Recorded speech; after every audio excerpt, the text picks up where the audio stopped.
Good morning everyone. শুভ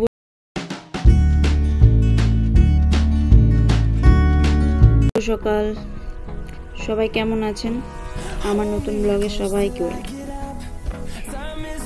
অনেক সকালে ঘুম থেকে উঠে পড়েছি, তার সাইড এফেক্টে ভালো একটু মর্নিং না একটু ঘুরে আসার পর ঘর গোছানোর পোকাটা বিকেল ভাবে মাথার মধ্যে নড়ে গেছে, তাই সেটাই শুরু করে ফেললাম। তার মধ্যে আবার ক্যামেরায় খানিকক্ষণ ধরে ক্যাচ মেরে ফেলেছি। যাই হোক, একা না পেরে মাকে দলের টানলাম। নতুন রুমে শিফট হবো, আমার দাবি এটা মাকে মানতে হবে, কিচ্ছু করার নেই। কারণটা শুনলে আরো অবাক হবেন। পুরোনো রুমের জানলায় দুটো ছিটকে চোর এসেছিল।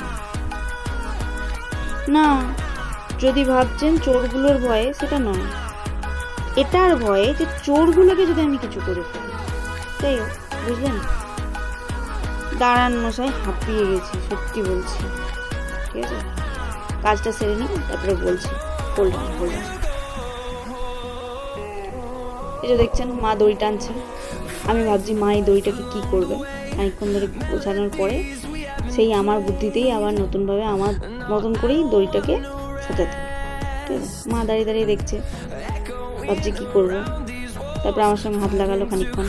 ঠিক আছে, রুমটার যা অবস্থা হয়েছে, এই রুমটাকে আমাকে সেট আপ করতে 10 দিন টাইম লাগবে, আমি বুঝতে পারছি। ঠিক আছে, যাই হোক, মানিয়ে নিতে হবে, কিচ্ছু করার নেই। ঠিক আছে, আচ্ছা, এই টেবিলটা আছে, এই জামাগুলোকে সরি, টেবিলটাকে আমাকে তুলে নিয়ে আসা করালো ঘরকে। বাবা 1 মিনিট, হাঁপিয়ে গেছি।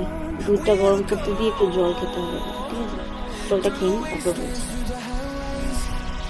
ও, মা আমাকে পাশ থেকে জ্ঞান দিচ্ছে, দাদুকে ফোন করিসনি। দাদুকে ফোন করলাম, দাদু খানিকক্ষণ ধরে গল্প করলো। আমার সঙ্গে গল্প করে হলো না, আবার দিদির সঙ্গেও খানিকক্ষণ গল্প করলো। খানিকক্ষণ পা নাচাচ্ছিলাম, ক্যামেরায় ক্যাপ মারছিলাম, দাদুর সাথে গল্প করলাম। ঠিক আছে, হয়ে গেছে। ঠিক আছে, আবার দিদিকে ফোনটা দিতে বললো। এমনি গল্প করে হলো না, দিদিকে ফোনটা দিতে বললো। তারপরে আবার বলে কিনা একটু রান্নার জোগাড়টাও করে দে, তাই রান্নার জোগাড় করতে বলিস।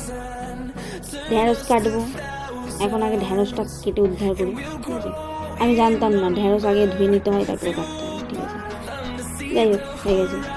করলা কাটছি। ঢ্যাঁড়স আমার মোটেও পছন্দ ছিল না। ঢ্যাঁড়সটা আমি অতি কষ্টে নিজের পছন্দের তালিকায় নিয়ে এসেছি। যদি খেতে না পেয়ে মানুষ মরে যায়, তখন ঢ্যাঁড়সও মানুষের অমৃত লাগে, সেটা আমি বুঝতে পেরেছি। আলু কাটছি, কিন্তু আলুর মাথাটাকে কতটা বাদ দিয়েছে সেটা দেখুন। আলু পেঁয়াজ সবই কাটলাম, চলছে। হ্যাঁ, এরপরে কি হচ্ছে শুনুন। এরপরে আমাকে বলা হচ্ছে পরিষ্কার কিন্তু তোকেই করতে হবে। তাই পরিষ্কারটা আমি করছি। আর পরিষ্কার করলে শুধু হলো না, এগুলোকে ফেলে দিয়ে আসার পর জল হাতে মুছে দেওয়ার পরে আবার বলে কিনা না, ন্যাকড়া, কাপড় না, ন্যাকড়া নিয়ে এসে ওটাকে মুছো। তাই করলাম, মুছে দিলাম ন্যাকড়া দিয়ে। পেঁয়াজ ঠেকানো যাবে না, পেঁয়াজটাকে সাইডে রেখেছিলাম। এই যে নতুন পার্সেল এসে হাজির। চিন্তা করবে না, পার্সেলটা মজার জিনিস নয়, পার্সেলটা আমি আমার দরকারই অর্ডার করেছি। কিনা আমার অনেক স্টাফ আছে, যেগুলো হচ্ছে ইয়াররিংস বানানো, ড্রয়িংয়ের, সেগুলোকে আমি এখানে ওখানে ফেলে রাখি। তার জন্য আমার মা বলেছিল এগুলোর যদি ব্যবস্থা না হয়, এগুলোকে আমি বাইরে হয় ফেলে দেবো, না হয় বিক্রি করে দেবো। তাই আমি আবার কষ্ট করে এটাকে জোগাড় করেছি, অ্যামাজন থেকে অর্ডার দিয়েছি। বিশাল কষ্ট হয়েছে। ঠিক আছে, কষ্ট তো হয়েছে, কারণ টাকাটা গেছে তো আমার থেকে। যাই হোক, এর মধ্যে দিদি জিজ্ঞাসা করলো যে তোর জিনিসগুলো সব খুলে যাবে? হ্যাঁ, খুলে যাবে সব, খুলে যাবে, এর মধ্যেই হয়ে যাবে। যাই হোক, তারপরে আমি বেমালুম ভুলে গেছি যে আমাকে ভিডিও করতে হবে। আমি দুপুরবেলায় খেয়ে দিয়ে এন্টার ঘুমিয়েছি। ঘুম থেকে উঠে দেখছি যা ভিডিও করতে ভুলে গেছি। তারপর ঘুরতে যাওয়ার জন্য রেডি হচ্ছি, স্কিন কেয়ার করছি। স্কিন কেয়ার করি না, কিন্তু আজকে করতে ইচ্ছে করে করে ফেললাম। ঠিক আছে, ঘুরতে চললাম, ঘুরে এলাম। ঘুরে আসার পর আমার মা আমাকে বললো পড়তে বসো। বসলাম, বসার পরে তারপরে খেয়ে দিয়ে রঙিন লাইট জ্বালিয়ে গান শুনছিলাম। ঠিক আছে, শুনতে শুনতে মনে হলো ঠিক আছে বন্ধুরা, এবারে গুড নাইট, সবাই ভালো থেকো, সবাইকে ভালো রেখো। আর যদি ভিডিওটা ভালো লাগে তাহলে একটু কমেন্ট করে দিন। টাটা।